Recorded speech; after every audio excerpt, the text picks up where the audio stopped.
Pronti per questa festa di San Calogero? Sì, prontissimi, come hanno anticipato il sindaco, che ringraziamo sempre, Don Gerlando della Rettoria, siamo prontissimi perché l'uscita da casa sua era la cosa che ci premeva più di tutti, anzi mi colgo l'occasione per rinnovare l'appello a tutti i devoti, a tutti i fedeli, che dentro la chiesa entreremo purtroppo solo noi.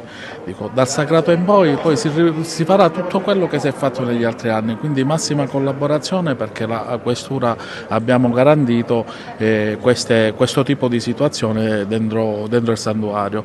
È chiaro che noi portatori faremo la parte del leone della festa, quindi è chiaro che ci sobbarcheremo tutte le responsabilità, però sono pure sicuro che i devoti, i fedeli del Santo ci aiuteranno come fanno ogni anno, con ordine e compostezza. In giro per la città, prontissimi anche i Tammura di Girgenti, Biagio Licata.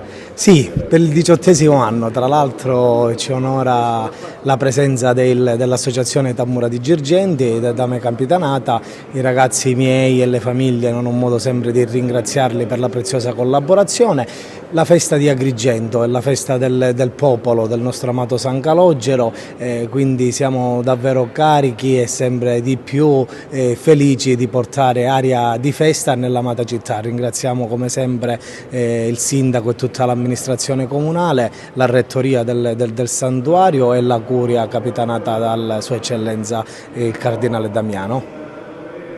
Sì, è quasi tutto pronto, naturalmente come sapete bene la burocrazia vuole i suoi tempi, abbiamo da valutare e approvare il programma in giunta, poi passerà anche la ratifica del Consiglio Comunale, ma non ci sono problemi di sorta. La festa di San Calogero è una delle principali feste della nostra tradizione siciliana.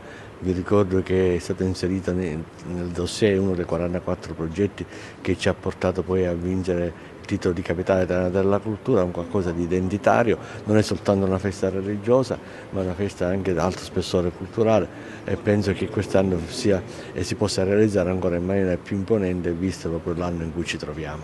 Quali sono le vostre intenzioni? Che spettacoli volete portare per San Calogero? Si parla anche del concerto e tinturia.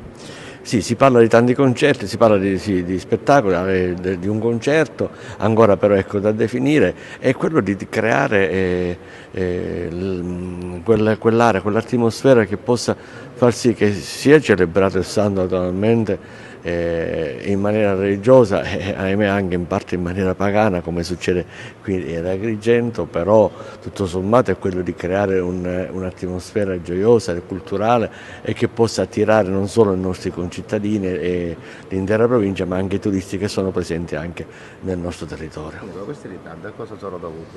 Ma assolutamente partiamo dalla cabina di regia di Palermo, poi c'è la variazione di bilancio, poi c'è l'approvazione in giunta, poi c'è l'approvazione in consiglio, quindi diciamo i passaggi perché tra l'altro sono dei tempi che non possiamo comprimere, ecco, non è una volontà di nessuno. Ecco.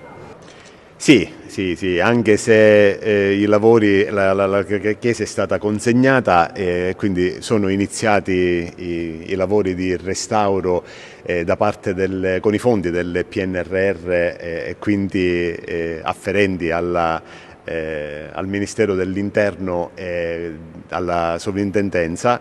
Abbiamo ricevuto dai progettisti e dal RUP della Sovrintendenza proprio l'autorizzazione a poter accedere prima, ma qualche minuto prima dell'uscita del santo e qualche minuto per farlo rientrare, solo per le domeniche del 6 e del 13.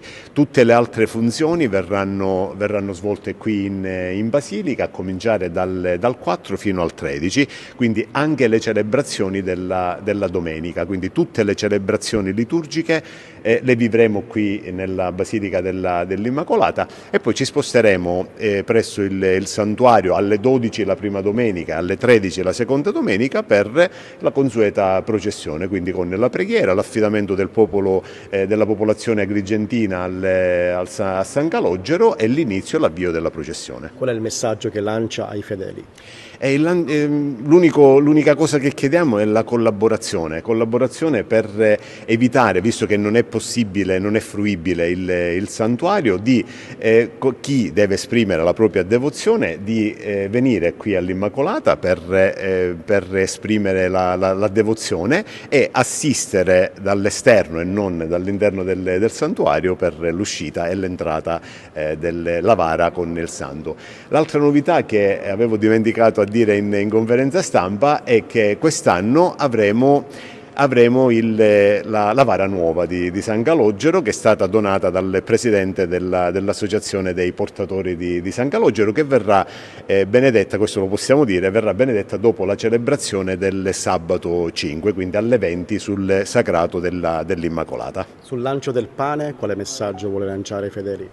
E in questo momento particolare, oggi più che mai, è quello di provare a fare conti con la propria coscienza e con il proprio cuore. Abbiamo assistito e stiamo continuando ad assistere, purtroppo, prima in Ucraina, ora a Gaza, tutto quello che succede. Per un pezzo di pane molte persone sono state anche uccise. Noi non possiamo sprecarlo per strada, ma condividerlo, e i modi per condividere il pane di San Calogero sono tantissimi: i poveri, i sofferenti, le mense, le caritas parrocchiali, e di certo non solo il 6 e il 13, ma abbiamo tutto l'anno per poter vivere questo segno di condivisione e di pace.